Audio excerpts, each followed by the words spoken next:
Hi, friends! We're going to read a very special holiday story. On the count of 3, ready? Yeah. 1, 2, 3. The 9 Doors, written by Patrick and Strawberry. It was a cold winter night when Lex made a wish. She closed her eyes and wished as hard as she could as the shooting star glittered in the icy winter sky past her window.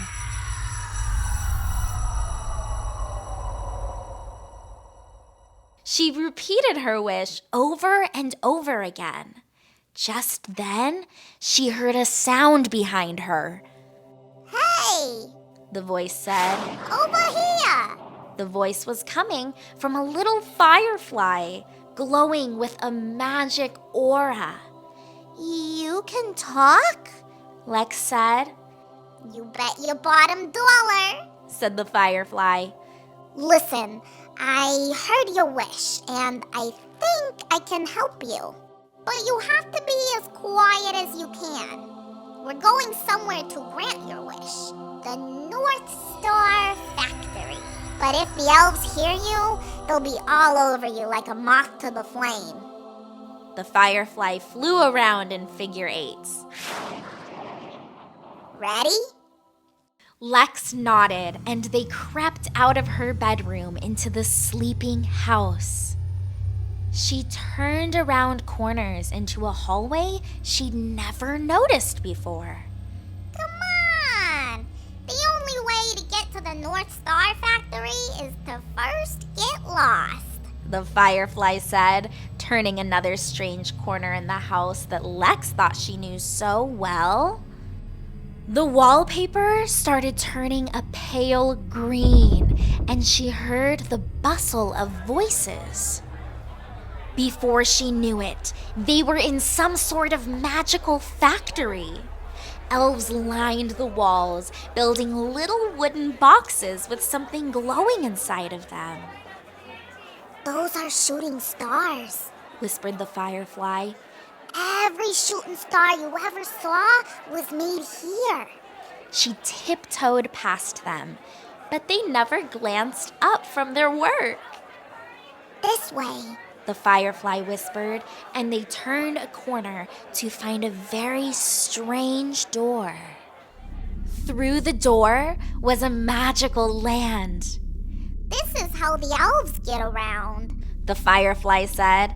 The North Star Factory has doorways to each of the 9 realms. Lex looked through the door and saw a little rabbit. "Look, Firefly, a bunny!" she exclaimed. Aw, now you've done it! Said the firefly. They heard a rumble behind them.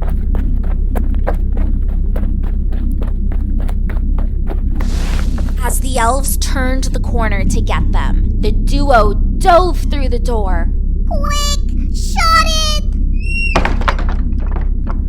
The doorway snapped shut, and Lex found herself in a land made entirely out of candy. Quick, let's find somewhere to hide in Stickyland, said Firefly. The two walked through the land, Lex's shoes sticking to the ground as she walked. She could smell something sweet, like her favorite boysenberry and cream sweet crepes her abuelita makes her every Sunday morning. The firefly looked to the sky with apprehension. Do you see those clouds? They're trying to tell us that it's going to start raining bubblegum soon. We better go. In the middle of the clearing, they came across a doorway that didn't look like it belonged. The North Star Factory has doors all through this place, the firefly said. Lex looked through the arching aperture and felt the heat and scorching sun of the desert. Sand blew through her hair. But in the heat, she smelled the cool scent of ice-cold water. We found our way to Brittlebush Hollow, the Firefly exclaimed. The gnomes who live here make sarsaparilla for all the 9 realms. They beat the heat by building these tunnels underground. Up top, it's north of 110 degrees, but down here, I'm feeling cool, calm, and collected, the Firefly chirped. Lex drank in the sight of the weird tunnel as they walked. Down an earthen alleyway, they found a tidy little manor house with an ice-cold reflecting pool and tall saguaro cacti growing all around. Come on, said the Firefly. Let's knock on the door and see if they'll let us use their phone. They knocked on a sturdy wooden door, but it swung open of its own accord. Instead of a sun-dried interior Lex expected, the room that greeted them looked very out of place. The interior was faded and salty, nautical in its design, and featuring a large set of open double doors, through which Lex could see a vast seascape. The ocean magically held back from rushing into the little room. Hey, not too shabby, said the Firefly. We found our way to Neptunia, land of the sea.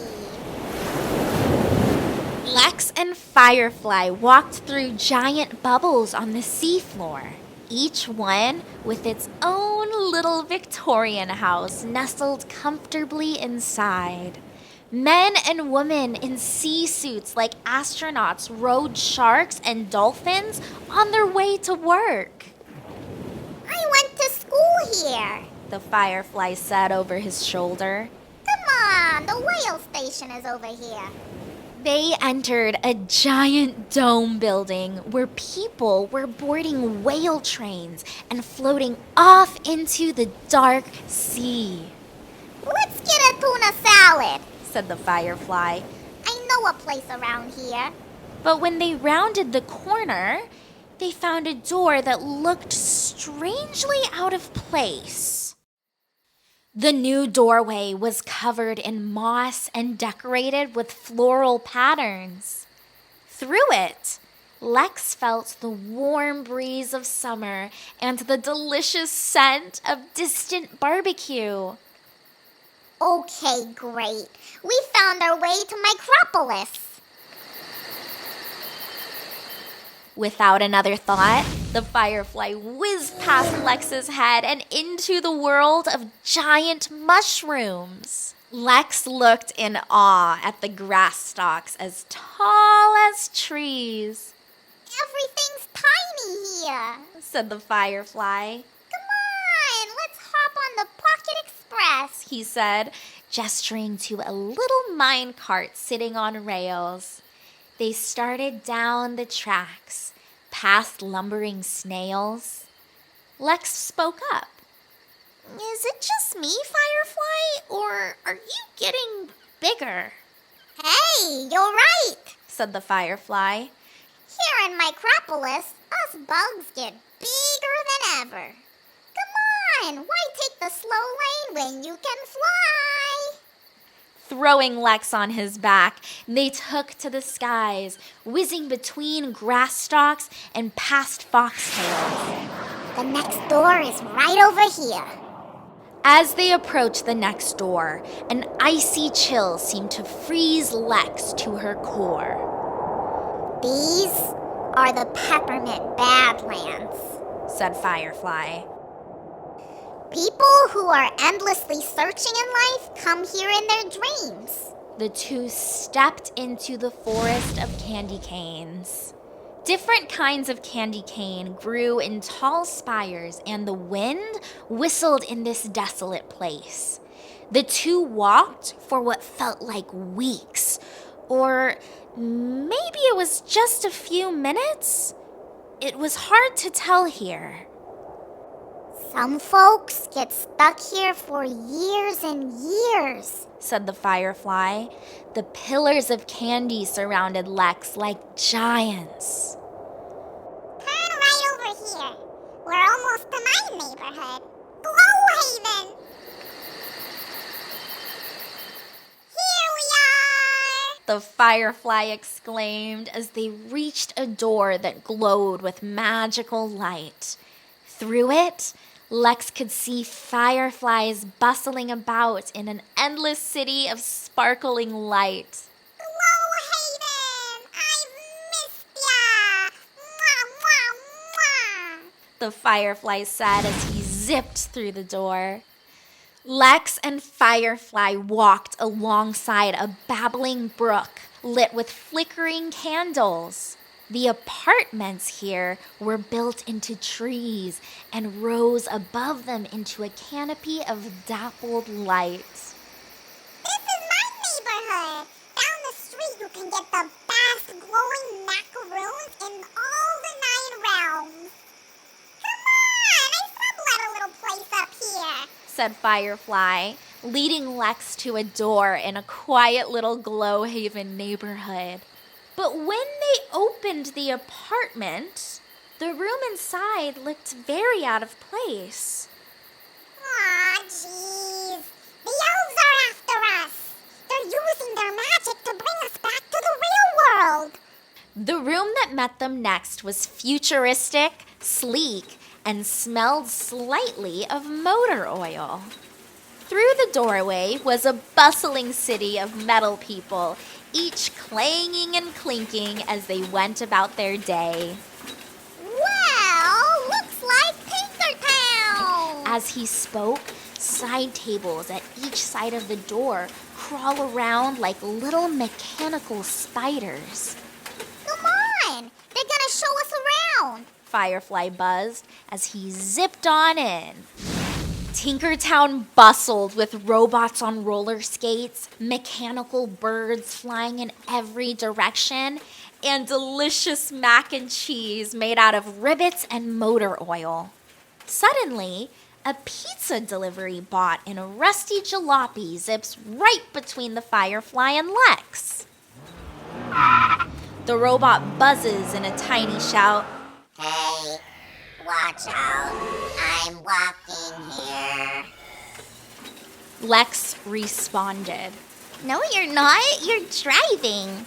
But the robot with the pizza was already long gone.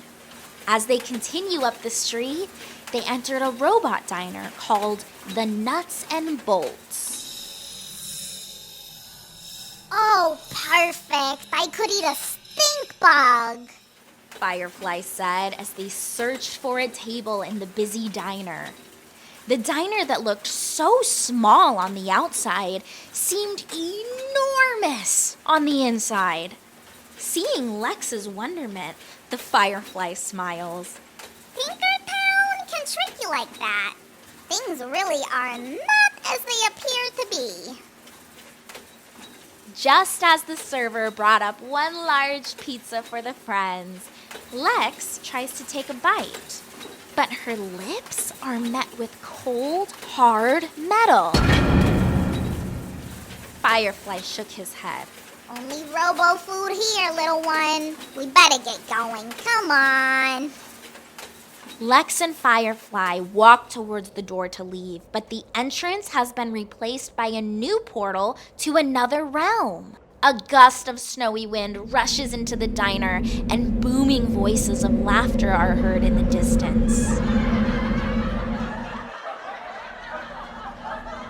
Hey, I could use a laugh. Be cool, Lex. We're going to Frosty's Comedy Club. Lex shivers while looking at the frosty clouds of her breath in the air. I'm cool. At a concession stand, a snowman called out in a chuckling voice, almost as if he had a snowball in his throat. All right, what flavor snow cone you want? We got carrot crunch, bubblegum blizzard, chili cheese avalanche, galactic grape, kiwi kaleidoscope, mashed potato madness, meatloaf mania, and Frosty's choice of the night, ham. Lex's eyes brighten as she responds, "Grape is my favorite." The snowman handed Lex a glowing purple cone, and they walked into the entrance hall. The snow person at the front of the entrance hall chirped at them. "Here for the show?" Firefly responded, For 2, please.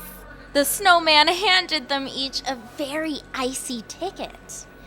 Firefly knew just the way to get to the theater. Lex followed behind.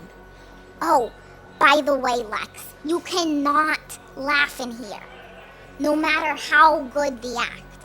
Got it? Frosty can recognize a child's voice from a mile away. Lex nodded her head slowly. "Okay." Frosty was in the middle of his set when Firefly and Lex squeezed past all the others in the second to last row. The snowmen didn't seem to notice them at all. Frosty continued. What did one snowman say to the other? Do you smell carrots? Lex tried not to laugh. She thought of every scary monster she's ever dreamt of, but she couldn't hold in her explosive laughter.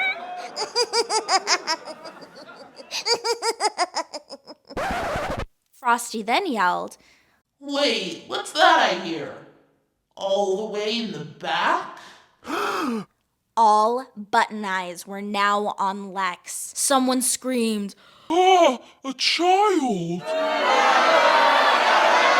Firefly gasped. Now you've really done it. Before Lex has time to react, a tall, sharp elf with long ears, glowing green eyes, and a heavy coat materializes next to Lex in a flash of sparks. They put their hand on Lex's shoulder, and in an instant, they seem to fall through all the other realms backwards, landing before a new portal. The double doors fly open, revealing a rainforest with tropical plants and flowers. The elf throws Lex through the portal, and the doors slam closed behind her. As she slips, she falls down into an endless moss canyon. She calls out for her friend, Firefly! Lex woke up moments later in a fluffy bed of bright green and purple flowers. She heard an unfamiliar voice from behind her say, Oh, good. You're up. I just came back to check on you. Lex was surprised to find a giant triceratops alongside her Firefly friend. Please don't eat us, Dino. Oh, don't worry, friend. I'm a herbivore. I only eat plants. The three of them played hide and seek in the meadows, picked flowers, and ate berries for quite some time, until they felt the ground begin to shake. We've got trouble. Firefly said. Quick, hop on my back, Lex, and hold on tight. As Triceratops began to run, Lex turned back to see a pack of T-Rexes chasing them with big, freaky smiles and long, sharp teeth. Lex holds on tighter and sees Firefly buzzing by her side. Don't worry, kid. We got you. They blast past ruins, jump over creeks in the jungle, and just when the T-Rex's snapping jaws were about to close over them, they stumbled through the gates of Prehistoria, the dinosaur city. Lex stood on a big rock and observed the large cobblestone streets and vibrant overgrown flower beds. She gasped with a bright smile as she watched adults farming with stegosauruses and children riding on the back of brachiosauruses, just like the ones in her book at home. The air smelled of freshly baked bread and rosemary. This is my home. Triceratops gleamed as he showed Lex around. This is prehistoria, where humans and dinosaurs live in harmony. Firefly said fondly.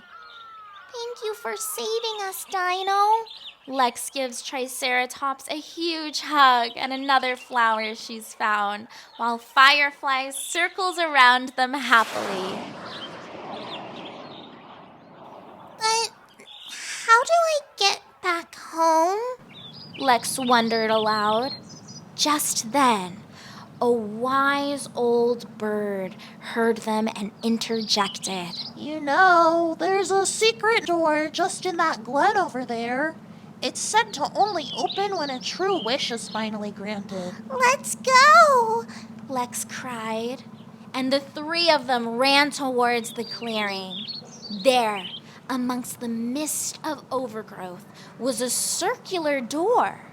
Lex closed her eyes, and the door pulsed to life with warm energy. Your wish, did it come true? Firefly asked. Lex smiled. I wished for friends. The three hugged, and then waving goodbye to Triceratops, Firefly and Lex stepped through. In the blink of an eye, Lex found herself transported to her cozy bed. The sun is already starting to rise. You better get to sleep, little Lex. Lex yawns the biggest, loudest yawn.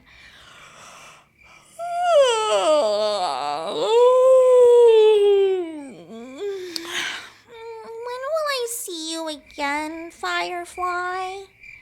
Well, I guess next time you wish upon a shooting star. Firefly laughed as Lex dozed off to sleep. Firefly zips around Lex's room, creating a light show for Lex and sprinkling a bit of fairy dust. Good night, Firefly. Sweet dreams, Lex. The end.